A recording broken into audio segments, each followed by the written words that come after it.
Welcome to the Underdog Sniper Podcast. I'm your host, MGCovers. This is episode 61. Happy Monday, everybody. Hope everybody had a great weekend. As you remember from last week, I was sick, had some kind of like stomach bug, food poisoning, which is what we ruled it via the doctor. But man, I feel so much better. The only negative is after the podcast last week, I went to the doctor and he didn't want to give me any medication because he thought, because I did improve from Sunday to Monday. And so we waited the next day and went back to the doctor, and I had started to improve. So it was just like some kind of stomach bug, but my stomach still bothered me for the entire week, which is one of the negatives of getting older. It just, your body's just not as strong as it was when you were, 35 years old. So it takes longer to recover, but I feel like I'm 100% recovered and feel so much better. So I got a couple of DMs from a lot of you guys and some messages on YouTube. So I greatly appreciate you guys checking in. In a lot of ways, it feels like family. So that's important for those of you that send those messages. It means a lot. I greatly appreciate that. And anytime you're sick, health is very important. So it feels good to be back to 100%. A lot to cover in this week's podcast. So go ahead and give you an outline. We're going to talk about UFC. My client, most of you know who Eric is. He was a former client of mine doing his own thing. We worked together on UFC. He's had an incredible run at UFC. We'll talk about that and talk a little bit about how he got started in this business. We'll review MLB, pretty much the only thing we have going on right now. No soccer plays, talk a little about Major League Baseball trends. And then finally, we're going to talk about this new stat model program that I'm going to create and some thoughts and maybe get some feedback from you guys. So let's dive into looking at Eric's UFC model. And I'll give you a little bit of a background about Eric. I think he started studying with me models. He was a client back in 2021.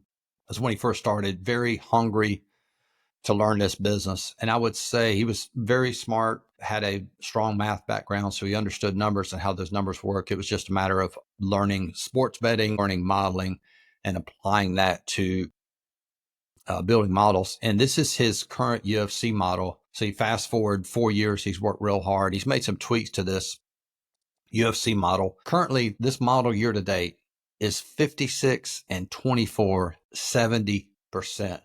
I mean, that's just big shout out to Eric here on the podcast. That's like so hard to do. And of course, I have to disclose this because a lot of people might criticize it and say it's probably not going to maintain that. Of course, we know that. But just to get to that point, 56, 24, 70%, that's insane. And you can look at his average odds, ironically, minus 149. Now, Eric plays a lot of juice. I think he had even maybe like a minus 400 play. You can see the entire log here. We'll look at some of this. But nonetheless, that's very impressive. Look at his underdog hit rate there, 60% underdogs. That is so hard to do. And what's really impressive, he's had this win streak now. UFC, if you don't know anything about UFC, it's, generally they have matches once a week on Saturday. So he's had 1, 2, 3, 4, 5, 6, 7, 8, 9, 10, 11, 12. He's had 12 straight winning weeks. Man, that is so hard to do. And you can kind of look at some of this, and we'll do a teaching point here, minus 450, just showing you some of the odds, minus 125, minus 250, minus 233, minus 477, minus 220, minus 200, minus 150, plus 200. So he does play a lot of, heavy juice, minus 152, minus 625, minus 189, minus 714, minus 175, plus 140, minus 278. And this past week, 2 minus 588 plays a plus 295. And I think that was a free play at loss, and then hit this one for minus 315. So if you play a lot of juice, it all comes down to this number here. So his average odds are minus 149. And I want to pull up another chart. If you go to Google and just Google money line conversion rate, and want to show you what this means. So when you see his average odds are minus 149 and why that's important to know that. So if you look at minus 149, which is basically right here, see where it says minus 150, 60%. So in essence, his break even point is 60%, which if you go back to his UFC tracker here, if he's averaging minus 149 odds and he hits 60%, he's going to break even. So he understands this, but the way he has this model set up, he knows he's going to have to hit more than that to be profitable. So he's hitting 70%. And obviously it is extremely profitable at 20.05 units year to date. And his ROI, you can see here at 10.16% ROI, which is really, really solid. Consider playing that amount of juice. So really textbook. But going back to that point about minus 149. So again, the reason why average odds are important to know, because that's going to be your break even point. Whereas in baseball, I'm not sure I can show you that what our average odds are. If it's lower than that, that just shows your break even point. So traditionally, yeah, minus 110 odds is going to be about 52.5%. So if you average minus 110 odds, you have to win slightly more than that to be profitable. Not much more, 54%, and you're profitable. So it's very important to know those numbers. And it's just a very unique way to do it. I personally wouldn't do it this way, but obviously he's proved that it would work, because you would think like, hey, playing this heavy juice is just not going to be effective, but he's made it work and done a heck of a job and deserves a ton of credit. And again, just like you, or many people starting out, didn't know a lot about building models, and he was very hungry. We worked a ton on his original UFC model, which ironically is completely different than the model he has now. But man, his work ethic has been phenomenal, and he's just very, very good bottom up sports bettor at building models. Now, another point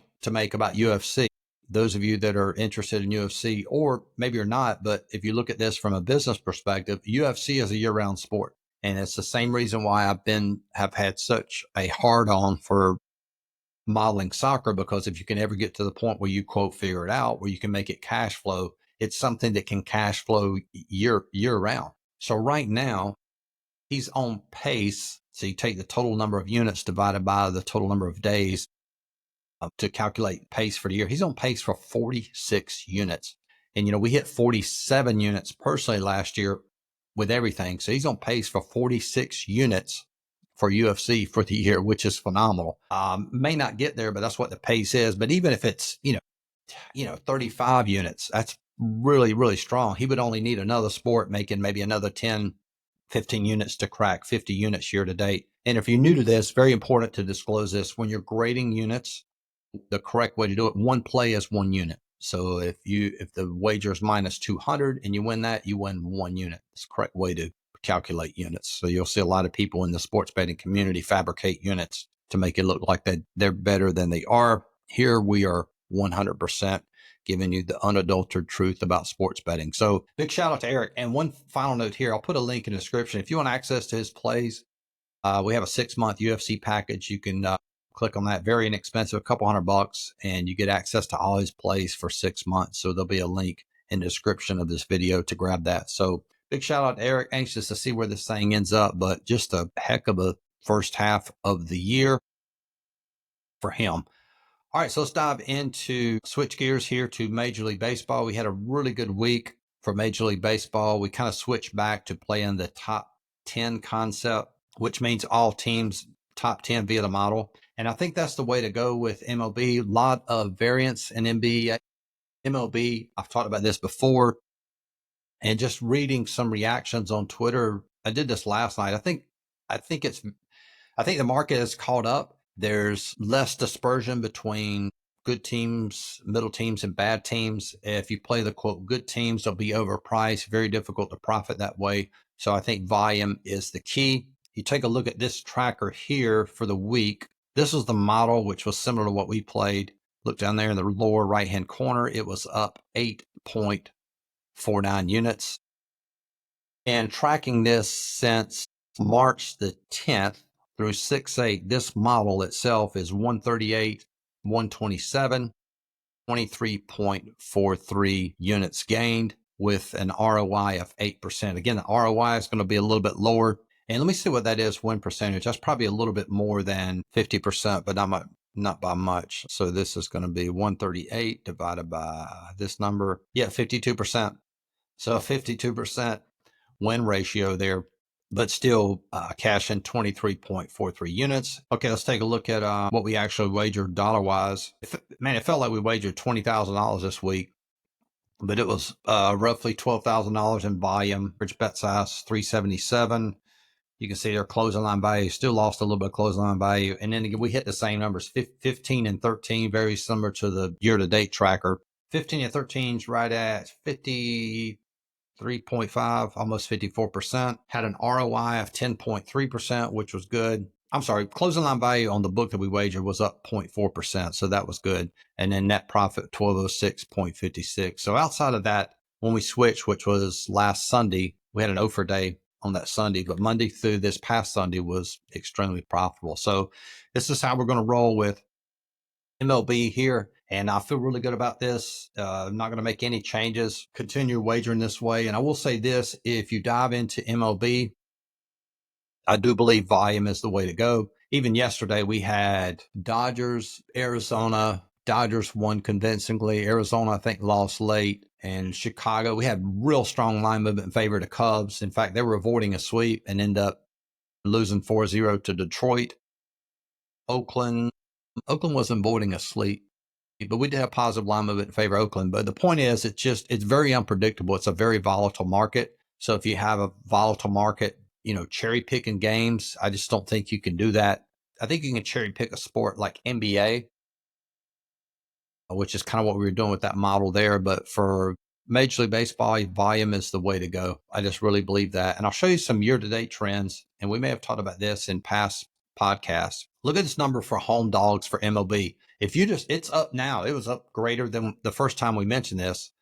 47.7% for home dogs in Major League Baseball. So you could literally have just wagered all home dogs year to date in Major League Baseball and probably been profitable. And maybe, why is that increased this year? I don't know. I know the scheduling for Major League Baseball is like brutal. In the 2 weeks, they'll play 13 games. So I think teams at home probably well rested, both hitters, pitchers, etc., being able to sleep in their own bed. So definitely an edge for home dogs. And you can even see there, look at home favorites at 60.5%. That's like 3% higher than favorites themselves at 57.5%. So if you're new, this number is favorites usually win 60% of the time. Major League Baseball is also true for NHL. Dogs win at about 40%. So favorites are down and dogs are up there. So very, very, very interesting. All right. So I want to close out the podcast and talk to you guys about this new stat model program and what the direction I'm wanting to take this. Now, I read this book, by the way. This is super fascinating. A book called The Menu by Aaron Clarey. And the premise of the book, I talked about this. I don't know if I talked about it last week or maybe the week prior on a podcast. It was basically about marriage and the fact that most people in this modern society are not going to get married, or the chances of you getting married and having a successful relationship just based on numbers is very low. Median divorce rate's 50%. And he talks about in the book that even if you do get married, there's only probably about a 15% chance you're going to be happy. And I'm not dissing people getting married. All three of my kids are in successful relationships headed towards marriage probably. So again, I'm not anti-marriage. I'm just telling you what the stats are. So the premise of the book is that, so if marriage is not an option, you're going to have to figure out what you're going to do with your life, right? So that means you're going to have to take marriage off the table. And if you're not going to pursue women, you're not going to get married. What are you going to do that's going to make you happy? So what I was thinking about with the stat model program is that the problem with the current stat model program, the way I teach it, is it takes a lot out of me to teach this. And those of you that have been in the stat model program, and I can already tell you the cost varied. I've experimented with a lot of different numbers, anywhere from $1,000 all the way up to $3,000 and then $5,000 for the year. But the problem is, let's say if I'm teaching, like I have 4 stat model clients. For me, and the way I would set this up was, hey, we're going to work on stat models every single day. So it felt like to me, I had like 4 bosses. And no offense to people that were in the stat model program, that's just what it felt like. Because every day I would get bombarded with questions. It felt like I had to work, and nothing wrong with that. We got a lot of value out of it, but I just didn't like that format. And the second problem on the consumer side of it, because it was so expensive, it just eliminated a lot of people, because most people just don't have access to $1,000, $2,000, $3,000 laying around for that. So what I'm thinking about doing a program is sort of merging that together. I'll go ahead and tell you this. What I want to do is I want to make it extremely affordable and do it in more of a group setting teaching. So what I'm thinking about doing is teaching this on Substack or teaching it through like a newsletter. Maybe there's 3 newsletters or 3 coaching sessions that will come out each week that I generate on my own. So when someone joins, you'll still get access to a legit successful sports betting model. So if you've never seen a model, you'll be able to get access to that and see what it looks like, and then running it through Substack, make it extremely affordable. And I learned this from Alex Ramosi, is that when you make an offer, make it just an incredible offer that people almost feel dumb to say no to. So if it's like, let's say you can subscribe for $25 a month. Now, who does that appeal to now? It appeals to everybody. Everybody listening to this podcast can scrap together $25 a month. Even if you're unemployed, $25 a month, it's like, it's nothing, $250 a year. So very, very, very, very inexpensive. And if I do enough volume, then, it would be a good partnership. Meaning like I'm getting something out of it as far as like an income. And then the consumer end is getting a lot of it as well. And now back to the book, because I made that point about the menu. What would be really cool for me is to build a community of people that I can help, and to see those people maybe, learn to create sports betting models, show them the contacts in this business so that they can take that information, learn to build models, create a successful business, maybe even quit their job, maybe even replicate and do what I've done, move overseas, have a better quality of life, and just learn to take this business and cash flow and live a great life. So that would be super, super cool to do.